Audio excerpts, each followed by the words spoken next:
Have you ever felt a chill run down your spine while standing in an old forgotten place, where the air seems thick with secrets and the past lingers in every shadow? Or found yourself hesitating before breaking a superstition, even if you didn't quite believe in it, as if some invisible force was holding you back?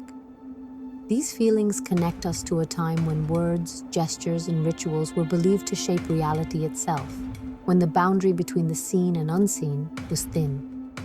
Ancient curses and taboos weren't just stories whispered in the dark. They were powerful tools for survival, control, and social order, woven into the very fabric of daily life. A curse is more than just a threat. It's a wish for harm, spoken with intent and often believed to carry real, tangible consequences. Meanwhile, forbidden practices, taboos, were actions deemed too dangerous, disruptive, or sacred to attempt, often protected by dire warnings and severe punishments. These beliefs mapped out what our ancestors most deeply feared and valued, showing us how they tried to control fate, avoid disaster, and maintain harmony within their communities. In a world where gods, spirits, and unseen forces were thought to be active in every moment, curses and taboos were not taken lightly. They were matters of life and death. Breaking a taboo risked disaster, not just for the individual, but for the entire community, as it was believed that the anger of the gods or spirits could bring misfortune to all. Today, we'll peel back the layers of legend and superstition to uncover the real stories and truths behind these ancient beliefs, exploring how they shape societies and still echo in our lives. We'll see how curses and taboos were born from a deep need for justice, protection, and order, serving as invisible laws that governed behavior and kept chaos at bay. Kings, priests, and ordinary people alike used these powerful ideas to shape their societies, enforce rules, and protect what mattered most to them. By understanding the world our ancestors lived in, their fears, hopes, and the invisible rules they followed, we can better understand the hidden forces and traditions that still guide us today. The echoes of these ancient fears and hopes are still with us, woven into our stories, our customs, and the way we see the world, reminding us that the past is never truly gone. At its core, a curse is a weapon made of words, language meant to alter reality. Ancient people believed the universe was listening, and that gods or spirits could be called upon for help or harm. In Egypt, curses were inscribed on tombs, promising divine punishment for trespassers. Mesopotamians used clay tablets to protect property, invoking gods to enforce boundaries. Greeks and Romans wrote curses on lead tablets, targeting rivals in love, business, or sport. These rituals followed a formula: name the target, state the harm, invoke a supernatural force. Curses gave people agency in a world with little justice or protection. They were tools for the powerless, a way to seek justice or revenge when other means failed. The structure and belief behind curses made them powerful social weapons. Even without magic, the fear they inspired was real. Taboos are powerful prohibitions, actions so dangerous they threatened the fabric of society. Breaking a taboo wasn't just a crime, it was a cosmic offense. Necromancy, harmful magic, incest, and forbidden foods were common taboos, believed to pollute individuals and communities. Priests and rulers defined these boundaries, using taboos to maintain order and control.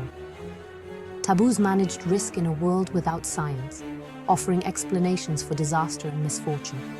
Punishing taboo breakers restored balance and reassured the community. These unwritten rules were the guardrails of ancient life.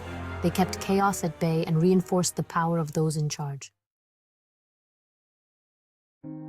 Let's journey through the great ancient empires and witness how curses and taboos were not just beliefs, but powerful forces shaping everyday life in society. In Egypt, tombs were protected by dire warnings. Hieroglyphs threatened robbers with terrifying fates, like being devoured by crocodiles or bitten by venomous snakes.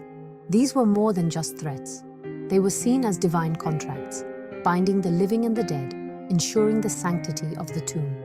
In Mesopotamia, Hammurabi's code didn't just list laws.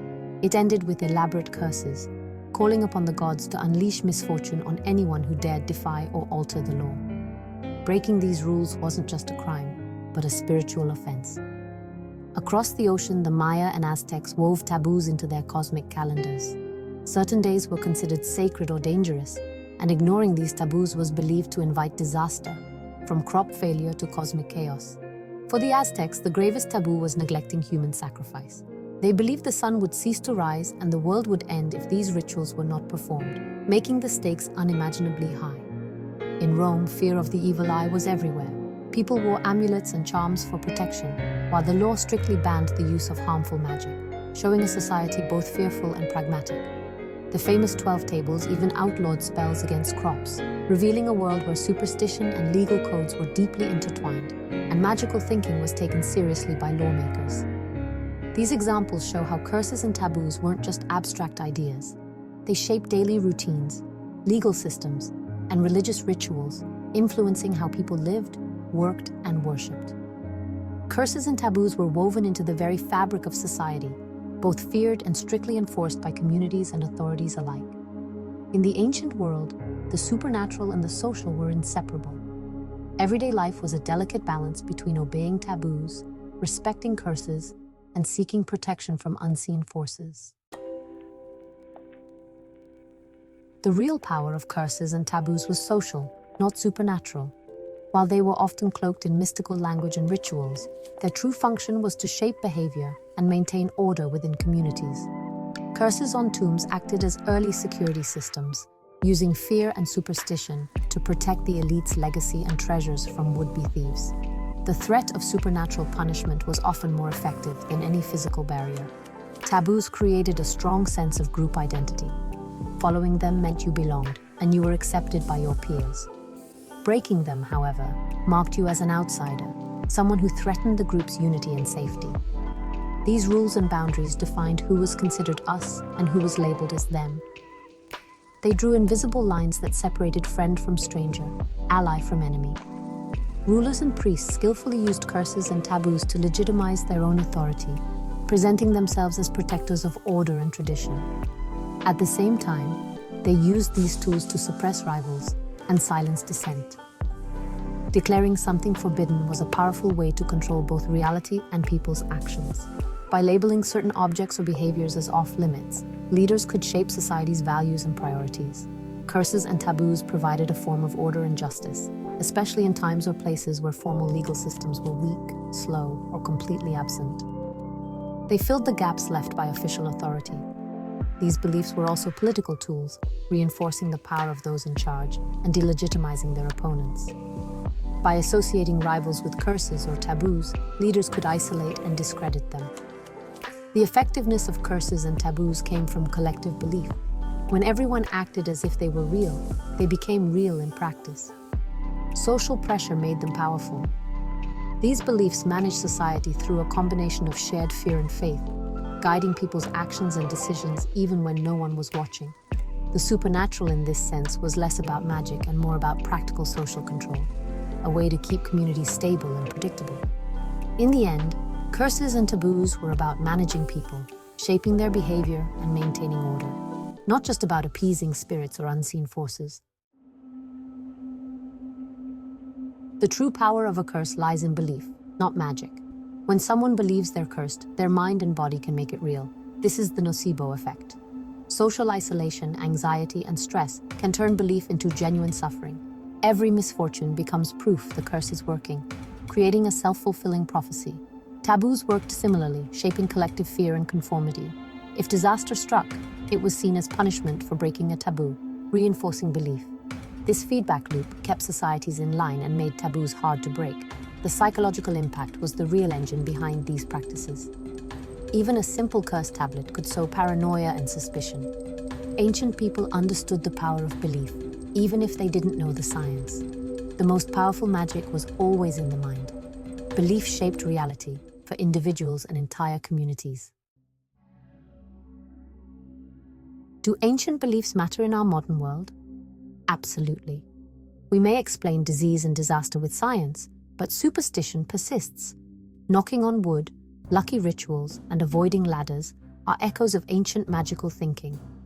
Modern taboos, social norms, and political correctness still define who belongs and who doesn't. Breaking them can lead to social exile, just as in the past. These rituals and rules give us a sense of control in an unpredictable world. We're still pattern-seeking creatures, reaching for rituals when faced with uncertainty. The ancient curse and the modern jinx come from the same need to influence fate. Our world has changed, but our minds still run on ancient software. The past lives on in our everyday habits and fears. Our journey through curses and taboos reveals their deep role in shaping society. They were systems of law, tools of power, and expressions of human fear and hope. Studying them shows how societies create order and define justice. The power to declare something cursed or sacred is the power to shape reality. Priests and rulers used these beliefs to control, but ordinary people could wield them too. The psychological force of belief is still with us. Mass hysteria, social cohesion, and conformity all spring from it. Understanding these forces helps us see how they operate today, in politics, media, and daily life. Ancient curses and taboos are windows into human nature under pressure. They reveal our quest for control, justice, and meaning in a chaotic world. The whispers of the past still shape our present, if we listen.